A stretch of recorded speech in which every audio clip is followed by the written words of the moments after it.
સુરતની લાજપોર જેલમાં બંધ કેદીઓ આધ્યાત્મિક તરફ વળ્યા હોય તેવું લાગ્યું છે।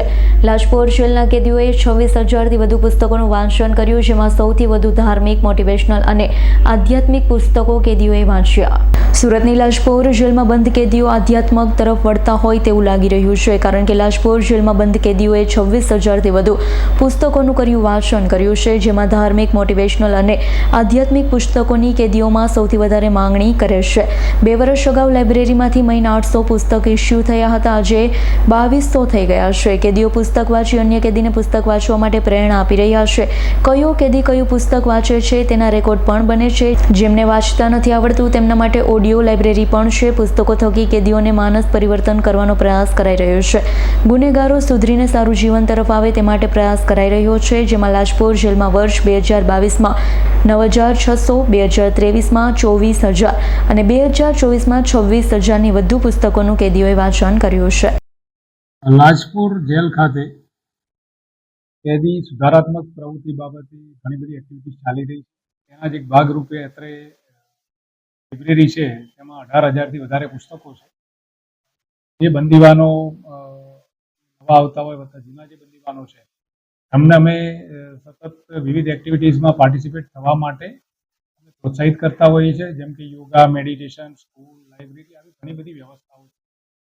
ભાગરૂપે લાઇબ્રેરીમાં બી વાંચન માટે અમે એમને પ્રોત્સાહિત કરીએ છીએ અને એમાં વાંચનનું પ્રમાણ વધે એ માટે અમે મહેનત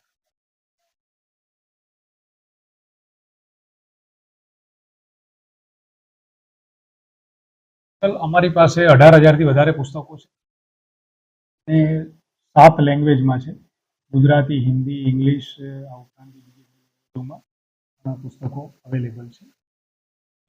તમામ પુસ્તકોનો અમારી પાસે રેકોર્ડ હોય છે। કેદીઓ પણ કયા પ્રકારના પુસ્તકો વાંચે છે, હોય છે, કયા પ્રકારનું વાંચન કરે છે એ પણ અમે ટ્રેક રેકોર્ડ રાખીએ।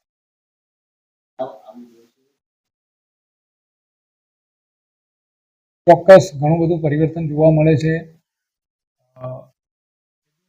અહીંયા સૌથી મોટી વસ્તુ એમને સમય પસાર કરવાનો હોય છે, તો સકારાત્મક પ્રવૃત્તિમાં જો એ લોકો પાર્ટિસિપેટ થાય એવો અમારો પ્રયત્ન હોય છે અને એમને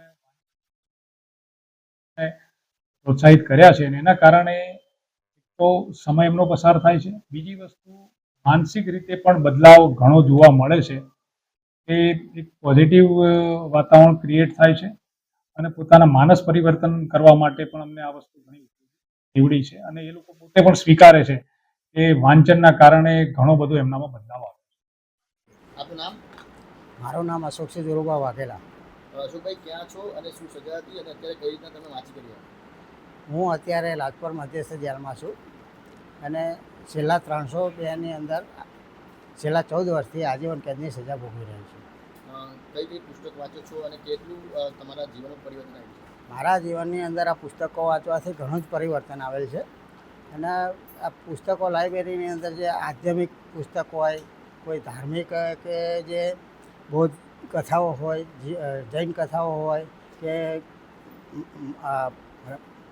રામાયણ હોય અથવા તો ભાગવદ્ ગીતા હોય, તો આવા અમે જે પુસ્તકો વાંચીએ છીએ, અમુક બીજા પણ પુસ્તકો વાંચીએ છીએ ઘણી સમય, તો પુસ્તકો વાંચવાથી અમને ઘણો મનની અંદર આનંદ થાય છે અને વત્તા અમારું પરિવર્તન પણ અમને ઘણો બદલવા માટેનો વિચાર આવે છે કે ભાઈ જે અમારાથી ભૂલ થઈ ગઈ છે હવે ફરીથી જીવનની અંદર ક્યારેય ભૂલ થાય નહીં અને અમારાથી જે ભૂલ થઈ છે પણ બહાર પણ કોઈ આવી ભૂલ જીવનની અંદર કરે નહીં અને સારી રીતે જીવન જીવે। સમાજની અંદર બધા માણસો, આપણા પરિવારના માણસો કે જે તે આપણા વ્યક્તિઓ હોય એમને આપણે સમજાવી શકીએ છીએ। આપણે રજા ઉપર જઈએ આવીએ ત્યારે પણ બધાને જણાવીએ છીએ કે ભાઈ અમે જે કર્યું છે એવું હવે તમે કોઈ કરતા નહીં અને અમે જે અત્યાર સુધી અમારા ગુનાની ભૂલ થઈ ગયેલી છે એવો ફરીથી અમારા જીવનની અંદર ક્યારેય ભૂલ થાય નહીં એ માટે અમારું પરિવર્તન ઘણું આવી ગયું છે। અમારા મનની અંદર ખોટા વિચારો આવતા નથી અને સારું કંઈક કરવું